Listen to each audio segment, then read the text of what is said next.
Hello friends welcome to learning point Assam. आजिर এই ভিডিঅ'ত হায়াৰ সেকেন্ডাৰী টেট পৰীক্ষাৰ্থীসকলৰ লগতে যিকোনো ধৰণৰ কম্পিটিটিভ পৰীক্ষা দিয়া পৰীক্ষাৰ্থীসকলৰ সুবিধাৰ্থে ভাৰতীয় সংবিধানৰ বেসিক ফিচাৰ্স ইম্পৰ্টেন্ট এমেন্ডমেন্টস আৰু ইম্পৰ্টেন্ট আৰ্টিকেলছৰ ওপৰত 100 ইম্পৰ্টেন্ট এমসিকিউ প্ৰস্তুত কৰি উলিওৱা হৈছে। তাৰে 20 ইম্পৰ্টেন্ট এমসিকিউ আজিৰ এই ভিডিঅ'ত আলোচনা কৰা হ'ব। গতিকে ভিডিও স্কিপ নকৰি প্ৰথমৰ পৰা শেষলৈকে খুব মনোযোগৰে চাব। আৰু যদি আপুনি এই চেনেলত নতুন হয় প্লিজ চেনেলটো সাবস্ক্ৰাইব কৰি কাষত থকা বেল আইকনটো দবাই দিব। যদিও আপোনালোকে জানে তথাপিও কৈ থওঁ যে আমাৰ ভাৰতীয় সংবিধানখন 1949 চনৰ 26 নৱেম্বৰ তাৰিখে অনুমোদন লাভ কৰিছিল আৰু 1950 চনৰ 26 জানুৱাৰী তাৰিখে গোটেই ভাৰতবৰ্ষতে কাৰ্যকৰী হৈছিল। আৰু এটা কথা 2020 চনৰ জানুৱাৰী মাহলৈকে আমাৰ ভাৰতীয় সংবিধানখনৰ টোটাল আৰ্টিকেলছ হৈছে 470, টোটাল পাৰ্টছ হৈছে 25, টোটাল শিডিউলছ হৈছে 12 আৰু টোটাল এমেন্ডমেন্ট হৈছিল 104। মনত ৰাখিব। প্ৰথমটো প্ৰশ্ন, when was the first meeting of constituent assembly held? কনষ্টিটিউয়েণ্ট এছেম্বলিৰ প্ৰথম মিটিংখন কেতিয়া অনুষ্ঠিত হৈছিল? Option A 9 December 1945, option B 9 December 1946, option C 9 December 1947, option D 9 December 1948। ইয়াৰ সঠিক আৰু শুদ্ধ উত্তৰটো হৈছে অপশ্যন বি 9 ডিচেম্বৰ 1946। ইয়াতে এটা কথা আপোনালোকক কৈ থম যে 1946 চনৰ 9 ডিচেম্বৰ তাৰিখে অনুষ্ঠিত হোৱা কনষ্টিটিউয়েণ্ট এছেম্বলিখন বৰ্তমানৰ পাৰ্লিয়ামেণ্ট হাউচৰ চেণ্ট্ৰেল হলত অনুষ্ঠিত হৈছিল আৰু ইয়াৰ প্ৰথমগৰাকী এড্ৰেছিং ব্যক্তি আছিল জে.বি. কৃপালানী আৰু টেম্পৰাৰী প্ৰেছিডেণ্ট আছিলে সচিদানন্দ সিনহা। আৰু এই মিটিঙত ডিমাণ্ডিং ছেপাৰেট ষ্টেট আৰু দি মুছলিম লীগ বয়কটৰ ওপৰত আলোচনা কৰা হৈছিল। Next question, by which constitutional amendment the voting age was reduced to 18 years from 21 years? ভাৰতীয় সংবিধানৰ কোনটো এমেণ্ডমেণ্টৰ দ্বাৰা ভাৰতীয় নাগৰিকৰ ভোটিং এজ 21 বছৰৰ পৰা 18 বছৰলৈ হ্ৰাস কৰা হৈছিল? Option A 103rd amendment 2019, option B 61st amendment 1988, option C 12th amendment 1961, option D 21st amendment 1967। ইয়াৰ সঠিক আৰু শুদ্ধ উত্তৰটো হৈছে option B 61st amendment 1988। Next question, money bill is given under which article of the constitution of India? Option A article 110, option B article 210, option C article 101, option D article 201। ইয়াৰ সঠিক উত্তৰ হৈছে option A article 110। Next question, secularism was added in the preamble of Indian Constitution by which amendment? কোনটো এমেণ্ডমেণ্টৰ দ্বাৰা ভাৰতীয় সংবিধানৰ প্ৰিএম্বলত সেকুলাৰিজম শব্দটো add কৰা হৈছিল? Option A 34th amendment, option B 65th amendment, option C 18th amendment, option D 42nd amendment. ইয়াৰ সঠিক আৰু শুদ্ধ উত্তৰটো হৈছে অপশ্যন ডি 42nd এমেণ্ডমেণ্ট। ইয়াতে এটা কথা আপোনালোকক কৈ থওঁ যে 42তম এমেণ্ডমেণ্টৰ জৰিয়তে ভাৰতীয় সংবিধানৰ আগতে থকা ছভেৰিন ডেম'ক্ৰেটিক ৰিপাব্লিক চেঞ্জ কৰি ছভেৰিন ছ'চিয়েলিষ্ট ছেকুলাৰ ডেম'ক্ৰেটিক ৰিপাব্লিক কৰা হৈছিল আৰু ইউনিটি অফ দ্য নেশ্যনৰ পৰিৱৰ্তে unity and integrity of the nation কৰা হৈছিল। ইয়াতে বিভিন্ন ধৰণৰ প্ৰশ্ন আহিব পাৰে, গতিকে কথাখিনি মনত ৰাখিব। নেক্সট কুৱেশ্যন, পিছৰ প্ৰশ্নটোত দিয়া আছে article 39A of the Indian constitution deals with. ভাৰতীয় সংবিধানৰ আৰ্টিকেল 39A কাৰ সৈতে ডিল কৰে? Option A equal justice and free legal aid, option B definition of money bills, option C certain principles of policy to be followed by the state, option D separation of judiciary from executive. ইয়াৰ সঠিক আৰু শুদ্ধ উত্তৰটো হৈছে option A equal justice and free legal aid. ইয়াতে এটা কথা আপোনালোকক কৈ থওঁ যে 1966 চনত ভাৰতীয় সংবিধানৰ 42তম সংশোধনীৰ জৰিয়তে 39A আৰ্টিকেল ভাৰতীয় সংবিধানত এড কৰা হৈছিল। এই আৰ্টিকেলত লিখা আছে এনে ধৰণৰ, the state shall secure that the operation of the legal system promotes justice on a basis of equal opportunity and shall in particular provide free legal aid by suitable legislation or schemes or in any other way to ensure that. Next question, which article of Indian Constitution abolishes practice of untouchability? Option A, Article 17, option B, Article 37, option C, Article 57, option D, Article 67. ইয়াৰ সঠিক আৰু শুদ্ধ উত্তৰটো হৈছে option A, article 17। পিছৰ প্ৰশ্নটো হৈছে, which article of Indian constitution provides for uniform civil code? ভাৰতীয় সংবিধানৰ কোনটো আৰ্টিকেলে ইউনিফৰ্ম চিভিল কোড প্ৰদান কৰে? Option A, article 74, option B, article 34, option C, article 54, option D, article 44। ইয়াৰ সঠিক আৰু শুদ্ধ উত্তৰটো হৈছে অপশ্যন ডি, আৰ্টিকেল 44।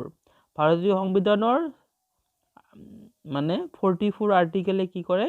এই যে ইউনিফৰ্ম চিভিল কোডটো প্ৰদান কৰে। পিছৰ প্ৰশ্নটো হৈছে, under which article of Indian constitution parliament can form a new state? ভাৰতীয় সংবিধানৰ কোনটো আৰ্টিকেলৰ জৰিয়তে পাৰ্লিয়ামেণ্টে এখন নতুন ৰাজ্য ক্ৰিয়েট কৰিব পাৰে বা গঠন কৰিব পাৰে? Option A, article 3, option B, article 268, option C, article 368, option D, none of the above. ইয়াৰ সঠিক আৰু শুদ্ধ উত্তৰটো হৈছে অপশ্যন এ, আৰ্টিকেল 3। ভাৰতীয় সংবিধানৰ এই আৰ্টিকেল 3ত পাৰ্লিয়ামেণ্টক এনেকুৱা পাৱাৰ দিয়া হৈছিল যাৰ জৰিয়তে তেওঁলোকে এখন নতুন ৰাজ্য ক্ৰিয়েট কৰিব পাৰে।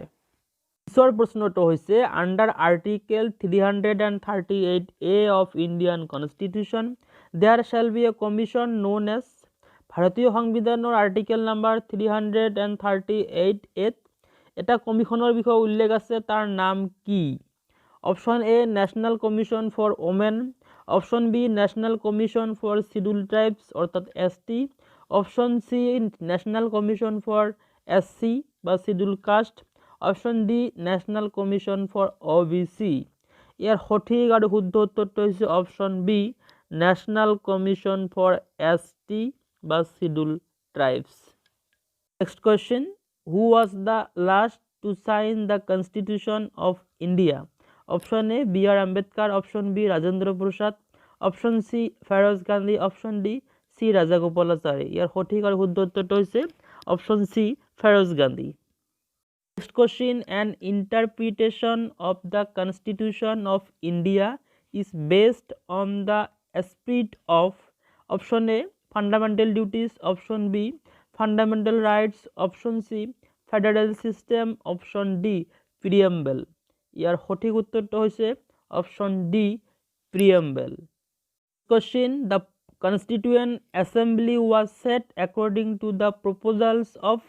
Option A, the Cripps Mission, option B, the Cabinet Mission, option C, Mountbatten Plan, option D, Rajagopalachari Plan.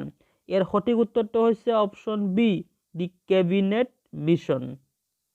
Next question, which article of the Constitution of India deals with the fundamental duties? Option A, Article 32nd, option B, Article 50, option C, Article 51st, option D, Article 51A.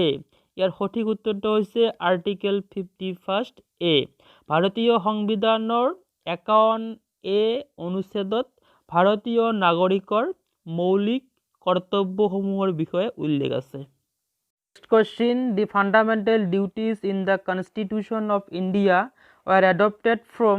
Option A, Canadian Constitution, option B, Russian Constitution, option C, American Constitution, option D France constitution. ইয়াৰ সঠিক আৰু শুদ্ধ উত্তৰটো হৈছে option B Russian constitution. আমাৰ ভাৰতীয় সংবিধানত থকা ফাণ্ডামেণ্টেল ডিউটিজ ৰাছিয়ান কনষ্টিটিউশ্যনৰ পৰা সংগ্ৰহ কৰা হৈছিল। প্ৰশ্নটো হৈছে right to property was removed from fundamental rights by which amendment. কোনটো এমেণ্ডমেণ্টৰ জৰিয়তে মৌলিক অধিকাৰৰ পৰা সম্পত্তিৰ অধিকাৰটো নোহোৱা কৰা হৈছিল? Option A amendment 25, option B amendment 29, option C amendment 42, option D amendment 44। ইয়াৰ সঠিক আৰু শুদ্ধ উত্তৰটো হৈছে অপশ্যন ডি 44th এমেণ্ডমেণ্ট। ইয়াতে এটা কথা আপোনালোকক কৈ থওঁ যে 1968 চনত হোৱা 44তম সংশোধনীৰ জৰিয়তে মৌলিক অধিকাৰৰ পৰা সম্পত্তিৰ অধিকাৰটো নোহোৱা কৰা হৈছিল। নোহোৱা কৰি তাত এটা আৰ্টিকেল এড কৰা হৈছিল, সেয়া হৈছে আৰ্টিকেল 300A। তাত লিখা আছে যে no person shall be deprived of his property save by authority of law, which is referred to as the jewel of the Constitution. Option A preamble, option B national flag, option C national anthem, option D nation song. ইয়াৰ সঠিক আৰু শুদ্ধ উত্তৰটো হৈছে option এ প্ৰিএম্বল। প্ৰস্তাৱনাক ভাৰতীয় সংবিধানৰ Joel of the constitution বুলি কোৱা হয়, মনত ৰাখিব।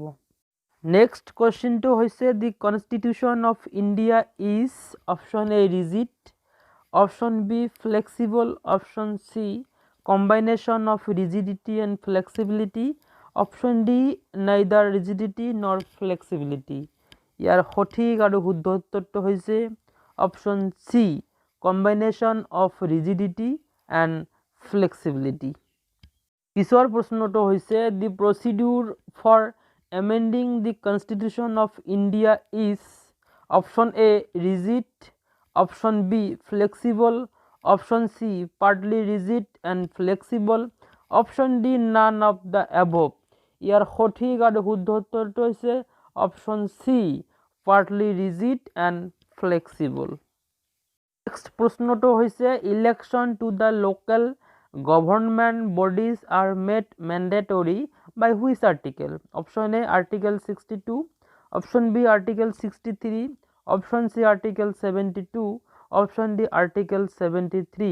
ইয়াৰ সঠিক উত্তৰটো হৈছে অপশ্যন ডি আৰ্টিকেল 73। ভিডিঅ'ৰ শেষৰ প্ৰশ্নটো হৈছে village panchayat is organised under which article of the Indian constitution. ভাৰতীয় সংবিধানৰ কোনটো অনুচ্ছেদৰ জৰিয়তে গাঁও পঞ্চায়ত গঠন কৰিব পাৰে? Option A article 37, option B article 38, option C article 39, option D article 40। ইয়াৰ সঠিক উত্তৰটো হৈছে অপশ্যন ডি আৰ্টিকেল 40। ভাৰতীয় সংবিধানৰ 40 নং অনুচ্ছেদৰ জৰিয়তে গাঁও পঞ্চায়ত গঠন কৰিব পাৰে। ফ্ৰেণ্ডছ, যদি আপোনালোকে এই ভিডিঅ'ৰ দ্বাৰা উপকৃত হৈছে তেনেহ'লে প্লিজ এটা লাইক কৰিব, কমেণ্ট কৰিব আৰু ফ্ৰেণ্ড চাৰ্কেলৰ সৈতে শ্বেয়াৰ কৰিব। ধন্যবাদ।